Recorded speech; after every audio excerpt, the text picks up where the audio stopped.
¿Crees que el toro salvaje querrá servirte y pasar la noche en tu establo?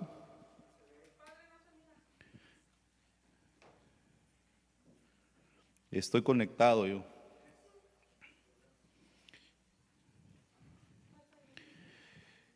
¿Podrás atarlo al yugo y obligarlo a arar o a ir detrás de ti rastrillando el campo? ¿Podrás confiar en él porque es tan fuerte y dejar que te haga tus trabajos? ¿Crees que te servirá para recoger tu cosecha y para juntar el grano en tu era? Fíjense que es bien interesante porque cuando lo estudiamos a profundidad, no es muy probable que le estén hablando realmente a un toro. Porque un toro no se va a poner a hacer cosas como las que dice aquí, algunas sí. Y yo creo que se está refiriendo de alguna manera, hablándole a un cierto tipo de personas que existen dentro de la iglesia. Entonces diga conmigo el toro salvaje.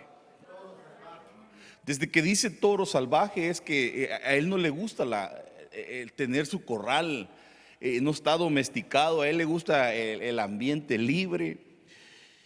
Pero note que cuando vemos la lista de las características de este toro, uno dice, ¿acaso va a querer servirte? Pero lo dice de una manera irónica, como quien dice, no te va a servir.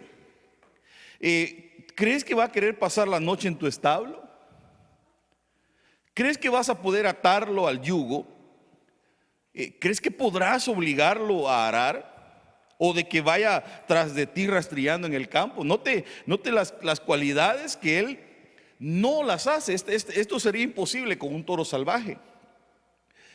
Confiar en él porque es fuerte. O sea, piensas que porque el toro es fuerte, este toro salvaje, ¿tú crees que vas a confiar en su fuerza? Está diciendo ahí la palabra. ¿O lo vas a dejar que haga tus trabajos? ¿Que te sirva para recoger tus cosechas? ¿O para recoger el grano de tu era? Mire la lista. Entonces la primera es, ¿tú crees que el toro salvaje te va a servir? Ahora dice la palabra del Señor, esa palabra servirte es abad. Diga conmigo abad, que es trabajar en todo sentido. Entonces cuando dice, ¿tú crees que el toro salvaje va a trabajar? ¿Tú crees que lo vas a hacer trabajar en cualquier cosa? Porque dice que en todo sentido. O una palabra que me llamó la atención es adorar. Quiere decir que el toro salvaje no le gusta adorar.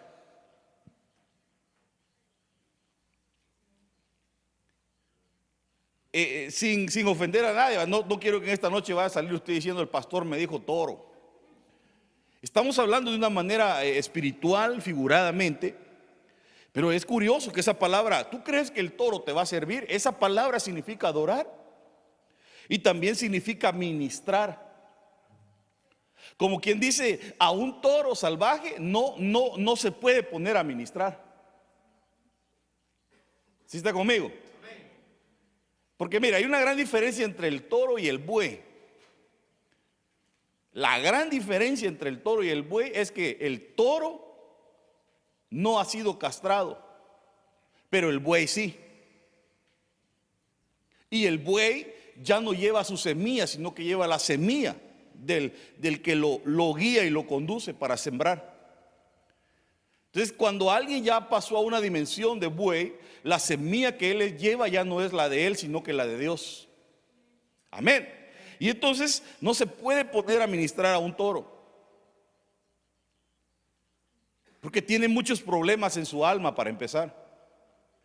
Puede salir contaminado de la administración en lugar de salir, haber sido de bendición para otro. Él mismo puede salir enfermizo, porque todavía es toro. Necesita ser castrado y ya no llevar la semilla de él, sino la semilla de Dios. Note. Entonces, en cierta manera al toro no le gusta adorar. Al toro le gusta saltar, brincar, gritar, pero cuando es la hora de la adoración ya no le gusta, se aburre. Y otra que me llamó la atención es sujetarse. El toro salvaje cuesta que no se sujeta, por eso se llama salvaje. Es indomesticable. Entonces dice la palabra del Señor: no así como mi siervo Moisés, que en toda mi casa él es fiel. Entonces, una de las carencias de un toro es que no es fiel cuando sirve. Entonces, ¿cómo puedo saber cuando alguien todavía no ha sido pasado a la dimensión de un buey, que ya es manso? ¿Cómo sé yo que todavía es toro?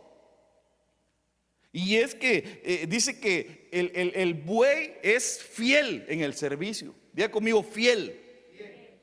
Entonces, cuando alguien es toro, uno le delega, porque a veces uno le delega al toro, hermano. Entonces él hace lo que quiere. No voy, me tocaba, pero hay que se quede así, ni voy a avisar, porque todavía es toro. Hay que me reemplace otro hermano ahí. Mire, ¿por qué no vino a cumplir con su tarea que se le delegó, hermano toro? Ese ya suena raro, como por allá en un toro que también reta a los pastores, ¿va? Ese toro hay que volarle los cachos. No, se me olvidó, porque es toro, es salvaje, es indomable. Pero esa es una carencia. Entonces, diga conmigo, fidelidad. Esa es una carencia de un toro. Esa palabra fiel se dice pistos, que es alguien que es digno de confianza. Entonces, un toro no es digno de confianza, no se le puede confiar porque puede dejar las cosas tiradas. El toro es bien fuerte, se luce, muestra sus músculos, ufa, y dice hagamos, pero cuando se le delega, deja las cosas tiradas.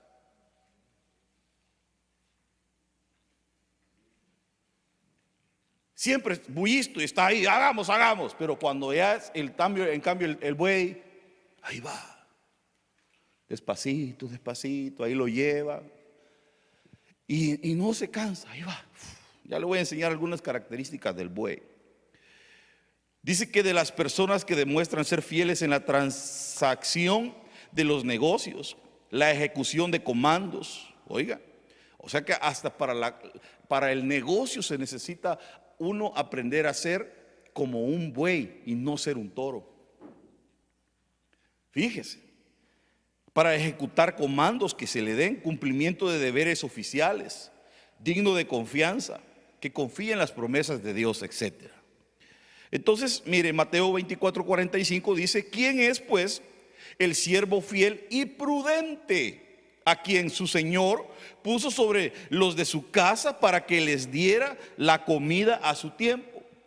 Entonces, otra carencia de un toro es que no es prudente. La prudencia es una carencia del toro. ¿Cómo sé yo que alguien todavía está en ese proceso de que se domestique? Es que es imprudente. Conforme va pasando el tiempo y conforme Dios nos va trabajando en el alma, nosotros vamos aprendiendo a ser más prudentes. ¿Cuántos están en ese proceso de ser más prudentes? Yo también. Yo he cometido unas cosas feas, hermano, por la imprudencia. Pero Dios nos lleva, nos va moldeando, porque llegamos al punto de que tenemos que ser fieles, pero también tenemos que ser prudentes. La prudencia es muy importante, hermanos. La imprudencia hace que, hermanos, nos hagamos ver mal, que cometamos errores horribles en nuestro correr en Dios. Y Mateo 25:21 dice: su Señor le dijo: bien, siervo bueno y fiel. En lo poco fuiste fiel, sobre lo mucho te pondré, entra en el gozo de tu Señor. Otra carencia de un toro es que no es bueno. Ahora, alguien podrá decir, pastor, mire, la Biblia dice que no hay ningún bueno, solamente Dios. Estamos de acuerdo. Dígale que está a su lado, solamente Dios es bueno. Pero esa palabra bueno, cuando usted la busca, es la número 18, que se dice egatos, y es esa palabra agatos, perdón, que es de la constitución de buena o de la naturaleza, que es útil. O sea, está diciendo que es bueno, o sea, que es útil. ¿Estamos? Eso es lo que quiere decir ahí. Siervo fiel y útil. Dígale que está a su lado, tú eres útil. Porque hay gente que cree que no sirve para nada, pero todos somos útiles. También quiere decir saludable. ¿Cuántos saludables hay aquí? Uy, qué pocos amenes. Pero mire esta otra, agradable. Nosotros en el servicio tenemos que ser agradables. Uy, Señor. Uno tiene que ser agradable. No cae mal, sino nice, agradable. Cuando tú vas a liderar, tienes que aprender a liderar a otros con amabilidad, ser agradable, caer bien. Si caes bien, si le caes bien a tu grupo, al que vas a dirigir, ya la hiciste. Solo por caerles bien te van a obedecer. Ya llevas puntos ganados. Si les caes mal, ya llevas puntos menos. Porque por caer mal a alguien ya se encaprichan y le quieren llevar la contraria. Entonces, cuando dice que tenemos que ser buenos, agatos, es que tenemos que ser agradables, alegres, felices y hacer el trabajo con excelencia. Entonces el toro, hermano, el toro cae mal, porque es muy creído, se cree así, muy fortachón.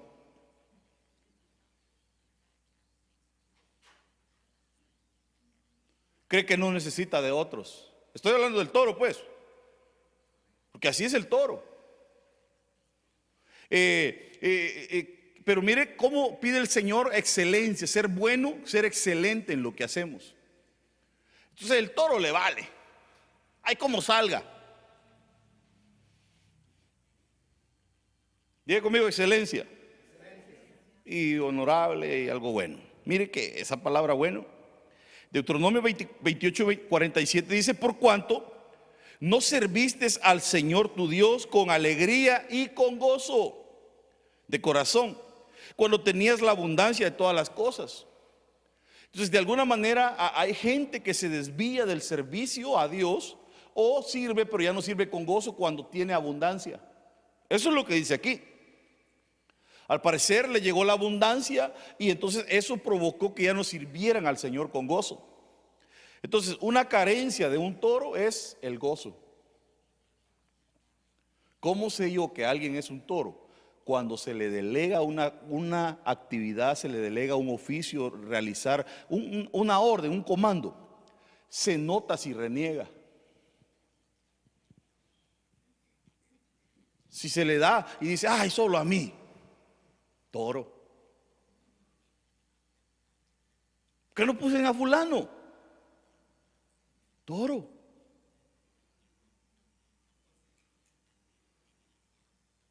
Ni que sea su cholero yo, toro.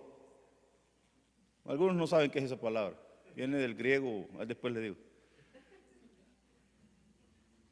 Porque no ha llegado al punto de esa humildad, de sumisión. Porque esa es una de las características que tiene el toro. Dice que ¿podrás acaso amarrarlo, ponerle el yugo? ¿Acaso te seguirá? Que no lo va a hacer.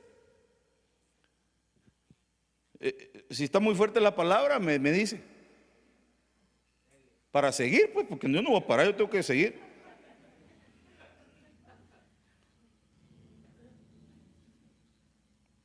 Y después dice: pasará la noche en tu establo. Entonces, cuando dice pasará la noche en tu establo, el establo representa la casa, la iglesia que lo cubre. Entonces, una característica de un toro que uno se da cuenta muchas veces cuando vienen personas que son toros, es que ellos no les interesa tener una casa. No quieren cobertura, no quieren que alguien los cubra y los guíe y los instruya y los discipline, los exhorte.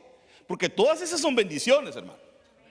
Tener quien lo regañe a uno, quien lo instruya, quien lo discipline es una bendición. Si usted y yo no hubiéramos tenido papá o mamá, a saber, ni vivos estuviéramos. Pero gracias al Señor nos guiaron, nos disciplinaron, nos instruyeron. Entonces, el establo representa la casa, la iglesia que lo cubre. El que ya es buey, ese reconoce su casa. Dice, este es mi establo. Estoy hablando en un sentido figurado. Amén. Entonces dice Deuteronomios 12:5, sino que buscaréis al Señor en el lugar en que el Señor vuestro Dios escoja de todas vuestras tribus, para poner ahí su nombre para su morada, y ahí vendréis. Entonces el lugar lo escoge Dios. De alguna manera Dios es el que revela a la persona cuál es la casa a la cual él pertenece. Dios da la convicción, te hace sentir en tu casa. Hay mucha gente que dice, bueno, yo llegué a la iglesia y yo me sentí en casa y esta va a ser mi casa. En cambio hay otros que vienen y dicen, no, aquí no me gusta, ya me voy, y sale corriendo. Porque no es para todos, tampoco no somos monedita de oro para caerle bien a todos. Y cada oveja tiene su rebaño y encuentra algún día su casa y se vuelve estable. Pero hay gente, hermano, que parece chapulín brincando de un lugar en otro, en otro, en otro, y nunca se establece. Pero la Biblia dice, sino que vas a buscar al Señor en el lugar que Él escoja. Entonces uno tiene que estar bien seguro. Y cuando es su casa, a decir, esta es mi casa y de aquí nadie me saca. Porque miren lo que dice Deuteronomio 12:13. Cuídate de no ofrecer tus holocaustos en cualquier lugar que veas. Porque no puede andar, ay, aquí voy a ir. Y luego ve otra por aquí. No. Tiene que ser en el lugar que el Señor escoja. Dígale que está a su lado, en el lugar que el Señor escoja. Entonces al toro no le gusta el establo, no le gusta la estabilidad, no le gusta reconocer casa. Al buey sí. El buey sí. Mire lo que dice Salmo 59, por eso tengo Biblia. Dice, no tomaría un toro de tu establo. Entonces, ¿dónde estaba el toro?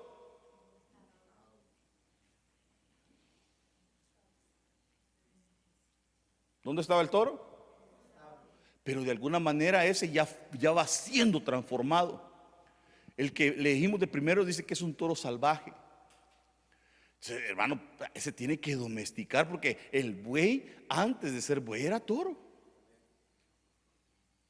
Como la oveja llega a ser siervo y va siendo transformada. Como llegamos a ser de esclavos a libres, a hijos, a amigos de Dios. Entonces vamos en un proceso. Dígale que está a su lado, tú y yo vamos en un proceso, dígale. Entonces mire cómo dice, lo tenemos que lograr meter en ese lugar, a que se vuelva parte. Entonces 2 Corintios 5:3 dice, y una vez vestidos, no seremos hallados desnudos. ¿A cuánto les da pena cuando los ven desnudos?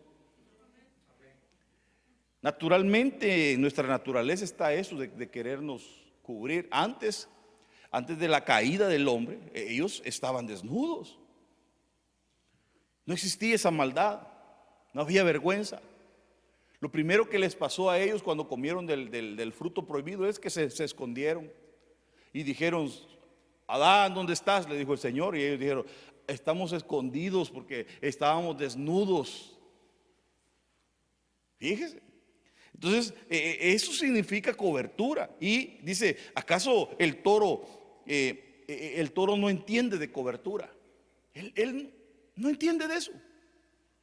Entonces, fíjese que el estar cubierto quita la vergüenza. Curiosamente, cuando usted lee la parábola del buen samaritano, Dice la Biblia que ese hombre, antes de que lo golpearan para dejarlo ahí tirado y robarle, lo primero que hacen es quitarle las vestiduras. Lea usted la parábola y va a ver que primero le quitan la ropa y luego lo golpean. Entonces uno no tiene que dejarse quitar la ropa. ¿Sí me estoy oyendo? Estoy hablando de lo espiritual. Tu cobertura es lo que tienes que cuidar. Porque si el diablo te quita tu cobertura, entonces se nota tu vergüenza y entonces te hace pedazos. Entonces, por eso dice la Biblia que una vez vestidos, ya no seremos hallados desnudos. Ya no nos van a avergonzar. Entonces, mire la importancia de vestirse, de cubrirse. ¿Cuántos quieren cubrirse? Oiga, aquí todos venimos cubiertos.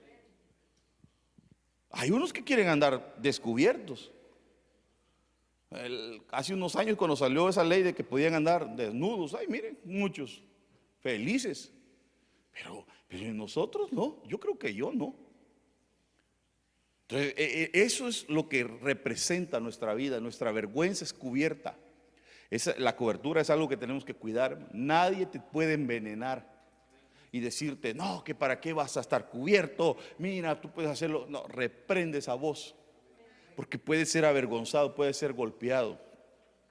Apocalipsis 16:15 dice: he aquí que vengo como ladrón, bienaventurado el que vela y guarda sus ropas, no sea que ande desnudo y vean su vergüenza.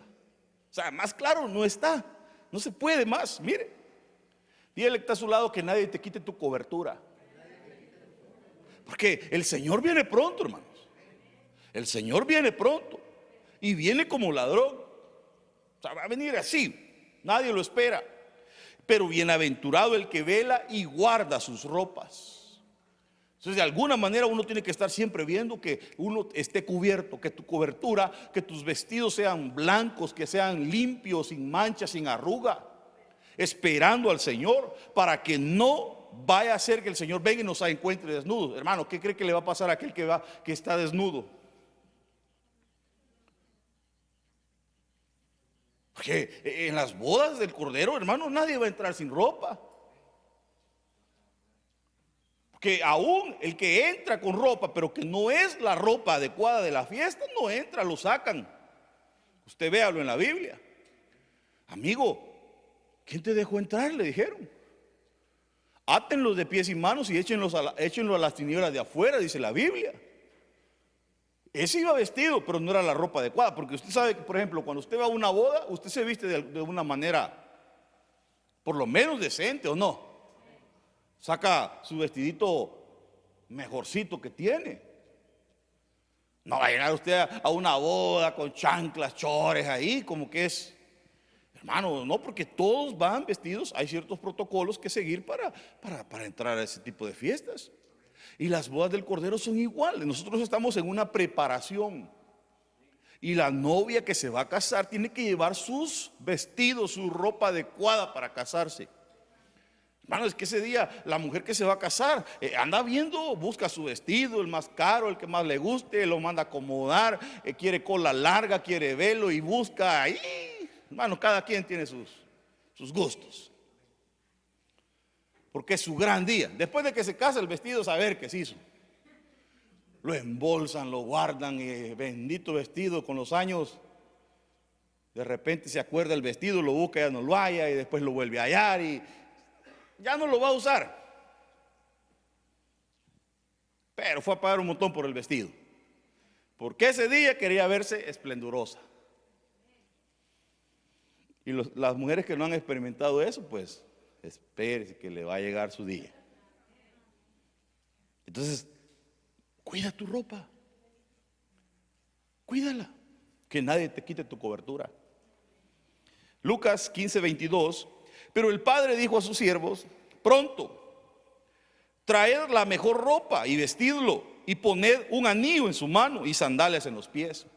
Porque fíjese que cuando uno tiene casa, tiene padre, tiene hermanos, tiene una gran bendición. El hijo pródigo era de casa, pero se había ido. Está bien, se fue a malgastar la herencia que ni era de él, era de su padre, pero él la pidió antes de tiempo. Y después todo achicopalado regresa, pero él sabía, él de alguna manera se acordó y dijo: voy a regresar a la casa de mi padre. Aunque ya no se sentía digno. Oye, pero él dijo: voy a regresar. Diga conmigo: voy a regresar. Se acordó. Entonces llega a su casa y mire cómo es el Señor. Y esta parte no la entendemos muchas veces. Qué tan grande es la misericordia de Dios, hermano. Porque por nosotros, si alguien, un hermano cae, se va al mundo, peca feo, lo que quisiéramos es hacerlo pedazos. Pero Dios se duele en su corazón. Y cuando lo ve venir de lejos, se alegra y lo reconoce y dice: allá viene mi hijo. Hermano, y mire cómo lo recibe. Le dice a los siervos: pónganle ropa, que es lo primero. Miren lo que había perdido el hijo pródigo cuando se fue al mundo: su cobertura. Pónganle traigan el mejor vestido.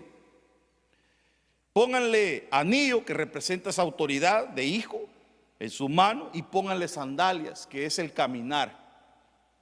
Jesús dijo: ustedes ya están limpios por la palabra, excepto por sus pies, por su caminar. Ese se los voy a lavar.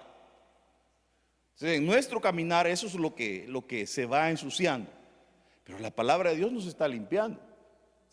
Y entonces, mire cómo es Dios. El hecho de que tengas casa es una bendición. Y si tienes casa, tienes padre y tienes hermanos. Entonces no estás solo. Dígale que está a su lado: no estás solo. Es una bendición, hermanos. Es una bendición la cobertura. Dice: ¿acaso podrás atarlo al yugo y arar? Para domar, por ejemplo, un caballo, hermano, un caballo cuesta domarlo. No sé si alguna vez, aunque sea, ha visto usted. Para domar un caballo, hay gente que lo mete al río y ahí se le monta. Lo amarran, se le sube y lo tira y hermano, y hasta que lo hacen. Garrotazos de todo le meten. Hasta que lo hacen, que entienda que va a llevar peso. Es que el problema es que no está acostumbrado a sentir el peso. Al principio, aún con la pura montura, no quiere. Se pone como loco. Imagínense ya con una persona arriba. Tienen que acostumbrarlo a usar el freno, todo. Es un proceso. Y el toro, para llegar a ser buey, también lleva un proceso. Lo castran, lo empiezan a amarrar al yugo, y el problema es que lo ponen a la par de otro. Que eso es algo bien difícil para muchos, porque cuando lo amarran con otro a la par, dicen: no, yo con este no quiero trabajar. Yo quiero trabajar, quiero servir, pero yo con este no. Quiero que me lo cambien, pero como no manda él, por eso le ponen el yugo y lo amarran de los cachitos, mire. Y ahí lo ponen a la par y tienen que acostumbrarse a caminar juntos, porque dos son mejor que uno.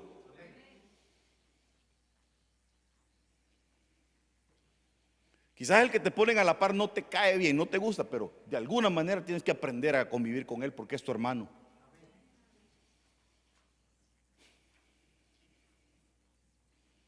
Y ya amarrado ahí en el yugo, ¿para dónde? Y fíjese que uno del yugo nunca en la vida se va a librar, porque el diablo pone yugo y también Dios pone yugo. La Biblia dice: quítense ese yugo que tienen del diablo, pero pónganse el mío, hombre. El mío es fácil de llevar y es ligera la carga. Pero yugo siempre vas a llevar. Dígale que a su lado: yugo siempre vas a llevar. De alguna manera siempre vas a tener que trabajar con otros. Entonces el toro dice: yo no necesito de nadie. Menosprecia a los demás, cree que solo puede, pero se da cuenta en la vida que un día todos necesitamos de los demás. Del que tú pensabas que no ibas a necesitar nunca, un día te das cuenta que necesitas de ese. Y ahí nos llevamos unos toques feos. Cuando tienes que humillarte para pedirle perdón a aquel, o para pedirle ayuda a aquel que habías menospreciado. Que es el que se te apareció en ese momento para ayudarte cuando se te quedó el carro.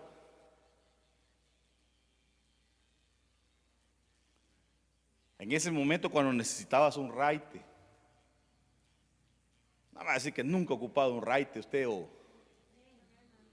Bueno, que hoy con su aplicación paga Uber, pero si un día no tiene ni para pagar con el Uber. Llegamos en un momento donde Dios nos dice, no te acostumbraste a llevar yugo. Entonces el toro de alguna manera tiene que llegar a ser buey, quiera o no quiera.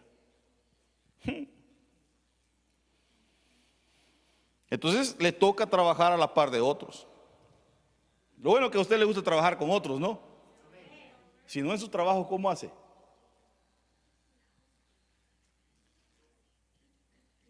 Tomad mi yugo sobre vosotros y aprended de mí que soy manso y humilde de corazón, porque eso es lo que hace el yugo, te hace manso y te vuelve humilde. ¿Sí me oyó? Si alguien aquí cree que carece de mansedumbre y carece de humildad, lo que necesita es trabajar con otro a la par, pero necesita trabajar con un buey, porque el buey lo va a enseñar a él. El que ya tiene experiencia en llevar el yugo lo va a enseñar al otro que todavía no quiere, y ese lo va a hacer igual que él, porque ya amarrado en el yugo no tiene para dónde. Entonces eso te vuelve humilde y te vuelve manso. Y entonces vas a hallar el descanso para tu alma, porque el orgullo, la altivez, hermano, mire, y el ser altivo, eso no da paz. Eso quita la paz. Cuando alguien quiere ser orgulloso y andar siempre, eso le quita la paz. El humilde, el sencillo, el manso tiene paz. Es sencillo, él es como es, no anda pantallando lo que no es. Y eso te da tranquilidad, el saber que tú eres como eres y que te acepten como tú eres. Claro, estoy hablando en un aspecto bueno, no que es malo, es muchas cosas feas y quiere que lo acepten así. No, tienes que cambiar. Pero estoy hablando de que el que se vuelve humilde de corazón haya descanso. Miren Lamentaciones 3:27 lo que dice: bueno es para el hombre llevar el yugo en su juventud. Entonces nosotros de alguna manera desde jóvenes tenemos que aprender a llevar el yugo, porque ya viejos nos va a costar más. Bendito aquel que encontró al Señor cuando está joven. ¿Cuántos se alegran de haber encontrado al Señor? ¿Y cuántos hubieran querido encontrar al Señor un poco más antes? Entonces mire, el buey al trabajar suda.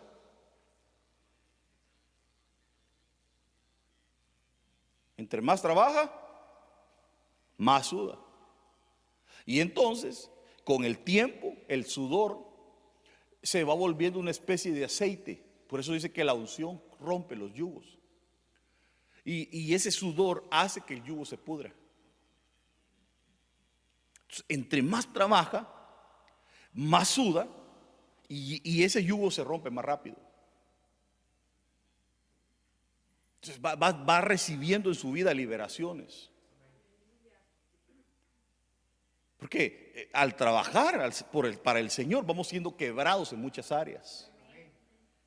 Vas conociendo a la persona que te ponen a la par, vas viendo las debilidades de otros, ves los pies de barro de tu hermano, y todo eso te va formando. Porque al principio, cuando viene la persona al no trabajar, empieza a enfocarse en lo que los demás hacen y empieza a decir: uy, no lo hace bien, mire, entonces se vuelve un espectador. Pero cuando te metes con ellos a hacer la obra, entonces empiezas a ser formado y vas viendo las debilidades del otro y le vas ayudando, y el otro te ve tus debilidades y te ayuda, y como piedras vamos siendo pulidos en el río de Dios. Hasta que llega un punto que vamos siendo pulidos. Se va conociendo tu carácter, el del otro, y van siendo formados, y uno te forma la palabra, el pastor, Dios, y vas, hasta que un día el Señor te cambia. ¿Cuántos quieren que Dios los cambie? Bueno, puede ser que use a tu hermano, puede ser que use la palabra, pero entre más sirves, más se van a quebrar esos yugos sobre tu vida. Entonces dice: acontecerá que en aquel tiempo que su carga será quitada de tu hombro y su yugo de tu cerviz, y el yugo será destruido por causa de la unción. por causa de ese aceite, pero fue por trabajar. Porque en la ley de Moisés está escrito: no pondrás bozal al buey que tría.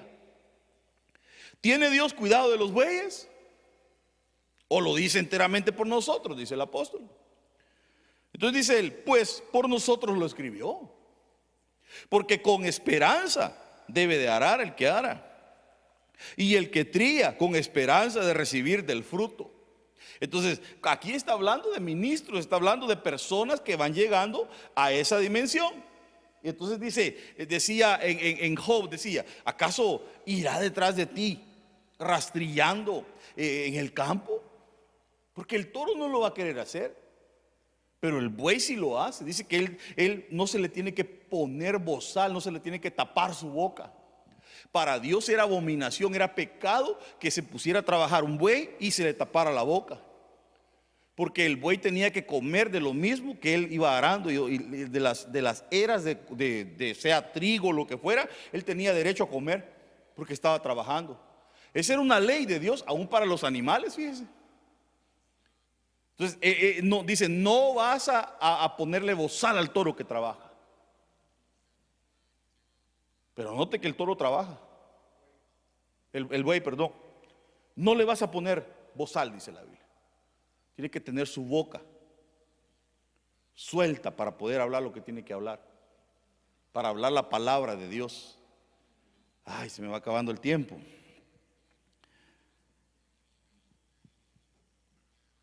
Proverbios 14:4. Sin bueyes el granero está vacío, mas por la fuerza del buey hay abundancia de pan.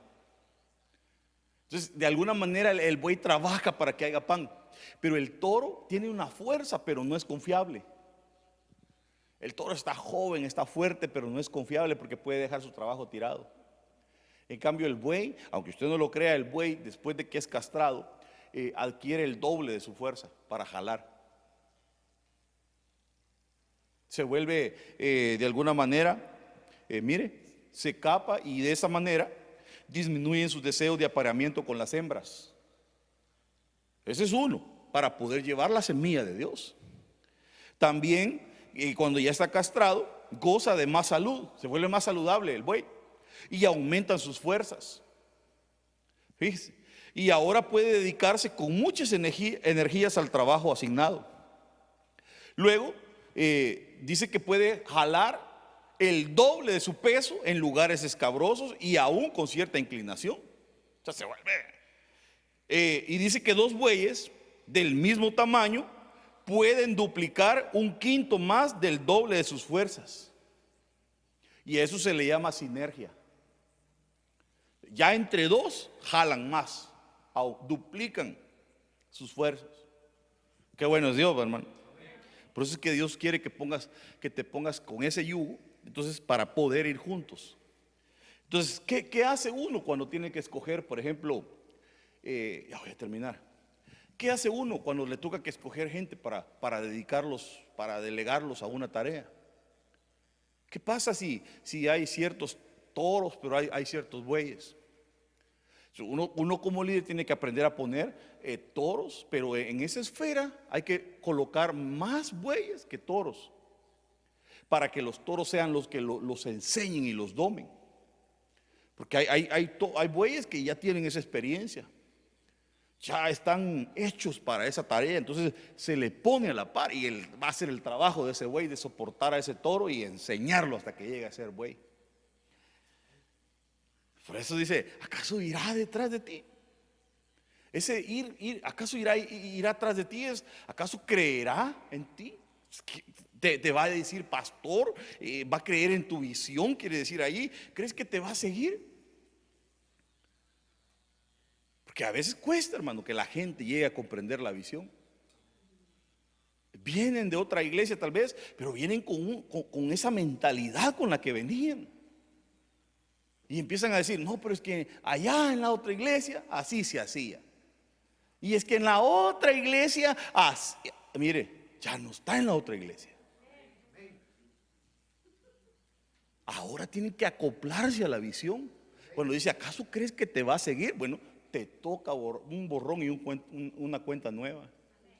Y empezar a creer en lo que aquí se hace. Porque cada iglesia tiene su visión y su manera de trabajar, hermanos. Se cae en error si se empieza a imitar a otros. Dios nos da cosas originales a cada uno.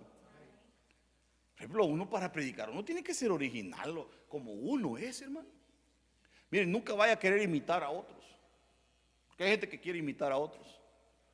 Usted si algún día habla la palabra, si predica, Dios te lleva. Mira, tú habla como tú eres. No imite a otros. Usted sea original y Dios te va a usar. Dios te va a dar lo tuyo, Dios te da tu manera de ser. Pero uno tiene que aprender a concebir esa visión. Isaías 1:3 dice: el buey conoce a su dueño. El buey conoce a su dueño. Pero el toro es salvaje. Él quiere andar libre corriendo. Yo no le voy a decir nada al pastor. Yo me voy a ir a este concierto. Yo me desaparezco. Me voy, ni aviso. Toro. Pero el que ya va siendo sumiso, el que reconoce, ahí está, mire, pastor, bendígame porque mire, voy a salir. ¿Qué le costaba? Si uno lo bendice, va con bendición. Si la gente pregunta dónde está el hermano, mire, ya se desapareció. No, mire, no se ha desaparecido, anda de vacaciones, por ejemplo. Todo va en orden. ¿Qué le costaba? Pero a veces somos medios toros. Pero ¿qué costaba? El Señor nos va moldeando. Dígale que a su lado, Dios te va a moldear, dígale.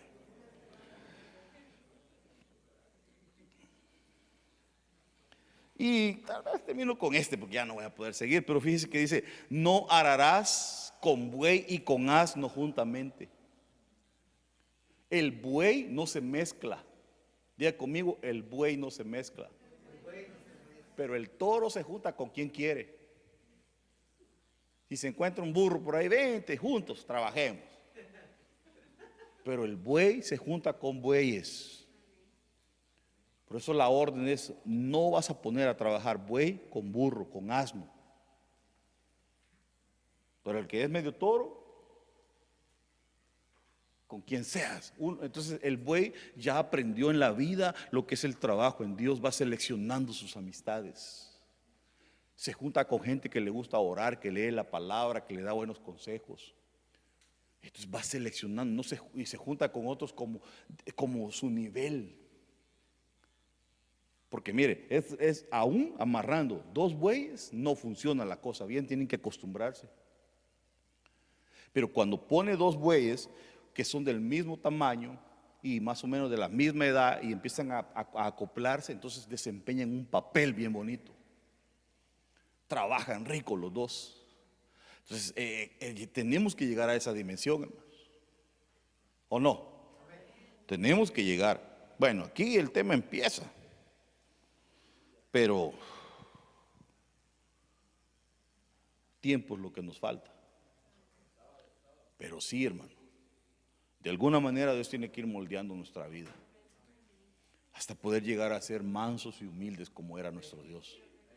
¿Qué le parece si se pone de pie y me deja bendecirlo? Que sea Dios trabajando en nuestras vidas, hermano. Padre, en el nombre de Jesús te suplicamos que tengas misericordia de nuestras vidas. Tú conoces, Señor, nuestro corazón. Tú conoces, Señor, nuestra alma, lo más profundo de nosotros. Tú conoces nuestras necesidades. Tú conoces, Señor, esas áreas las cuales tienen que ser moldeadas, cambiadas. Gracias porque yo sé, Señor, que tú no vas a dejar de hacer tu obra en nuestras vidas. Yo necesito que me cambies. Y yo sé, Señor, que todos los que están aquí anhelan ser diferentes. Por lo tanto, hoy, Señor, te suplicamos que podamos llevar tu yugo, Señor. Que podamos llevar esa carga, Señor, que no es molesta, que no es dolorosa, sino que es agradable, porque queremos servirte con agrado, queremos servirte con alegría, Señor.